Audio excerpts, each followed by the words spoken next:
Today I'm gonna talk about the Tales of Zestiria game. The Tales of Zestiria game.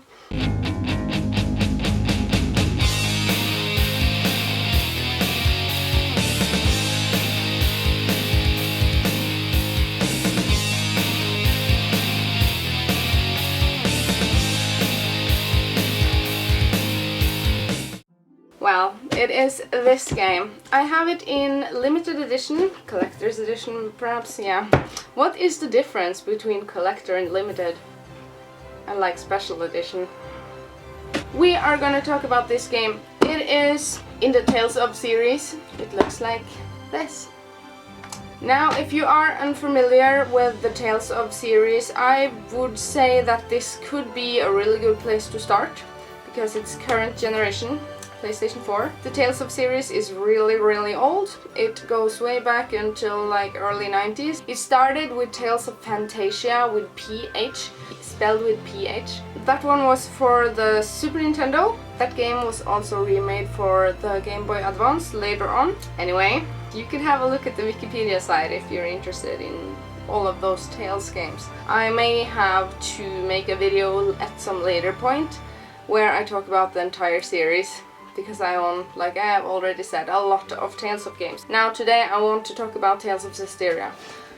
We can start by opening this box, and I can show you what's inside a collector's box. Well, first you have this thing. It is a little cloth, if you would say, if you like. And it smells just horrible, because the edges they are burned. It is just terrible smell of this. I don't know what I'm gonna do with that one, but yeah, anyway. So we have the art book.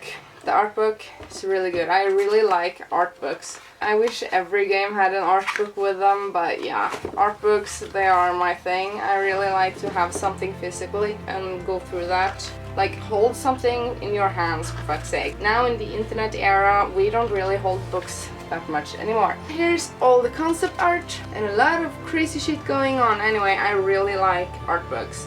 That is like the main reason I buy limited editions, is when they have art books. Otherwise I wouldn't really see the point, if you get what I'm saying. So yeah, we have this steel case with small bitches on. What was their name? So yeah, it has the soundtrack and a DVD. And to be honest, I have listened to the soundtrack, but I haven't really gotten around to play the DVD yet. I'm gonna do that when I beat the game. And I'm really close to beating the game, really close. Now here's the fun part. In this box, there was like 4 figurines, like this. Edna, Aisha, Sorey, and Mikleo. And they are here. This is Mikleo, this is Edna, this is Aisha, which is a character that you get her pretty early in your party, but then she disappears for the entire game, for no apparent reason. And you get her back to your party like way later in the game, at the very end of the game. I didn't like that, because I actually liked her as a character. Here we have Sorey. But they're kind of flimsy, these figurines, so I actually had to glue them on and stuff, but yeah. So that was a quick view of the collector's edition with Tales of Zestiria. Now, I bought this game. Actually, I'm not sure when I bought it. That is why I always write inside of the booklets. I usually do anyway. So it says Irene, blah blah, 20th of October 2015.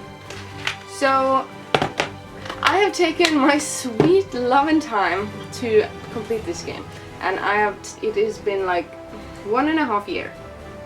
I mean, I put this down for so long, and I just now, the last week, I have been playing this one, and like trying to marathon it and complete it as soon as possible. So I've been playing this for a week now, and I feel like the main story in this game, it goes on and on and on, and I was like, when the hell is this game freaking finished?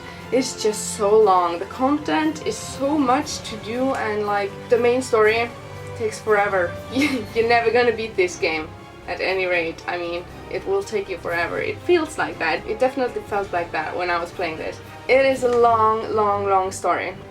So if you're into that kind of shit, you get your money's worth, I would say. The story is often like, I feel like often I don't really understand what's going on, and I haven't really felt that with a game in a long time. But the combat, I would say there's a lot of shit going on in the combat. Not only the regular attacks and the spells and the arts and the stuff and the skills and all the things that are stat boosting underneath everything, that is passive skills. You can also switch out between the characters and you can morph into a lot of the party members that you have in your party. They are seraphims and they are like spirit people, and they are often connected to one element like water, earth, fire and stuff like that, and you can morph into one of your seraphims and then you get the elemental damage and stuff like that. The game has a lot of texts to read with the monuments that you find throughout the entire game. A lot of times I was like really confused with all the text and all the shit that was going on. But anyway, you don't really have to be really smart to enjoy this game. You can kind of button mash your way through it, but I didn't do that. I read everything and I tried to understand like things that can, it smelled burn, but it's not an open world like per se, but it has a lot of areas that feel kind of open worldish. They're really big, like a lot of separate areas that are really big. You can of course fast travel between all the save points in the world, and there are a lot of cities in the world, like probably 6, 7, 8 cities. I would say that the people that live, the citizens in the cities, they always stand completely still. For some reason you don't see them walking around or anything.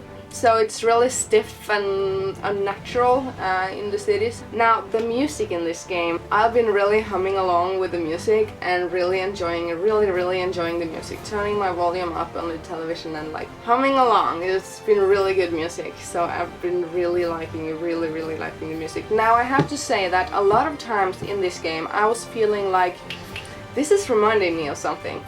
I've played something like this before.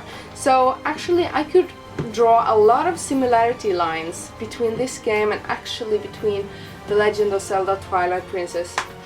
Like a lot of things in the story reminds me of Twilight Princess. There's this darkness, the malevolence that you have to get rid of. Likewise in Twilight Princess you have to get rid of the darkness that is all over the world, and you have to go to each place in the map and get rid of that darkness. I mean, there was just a lot of things that reminded me of Zelda.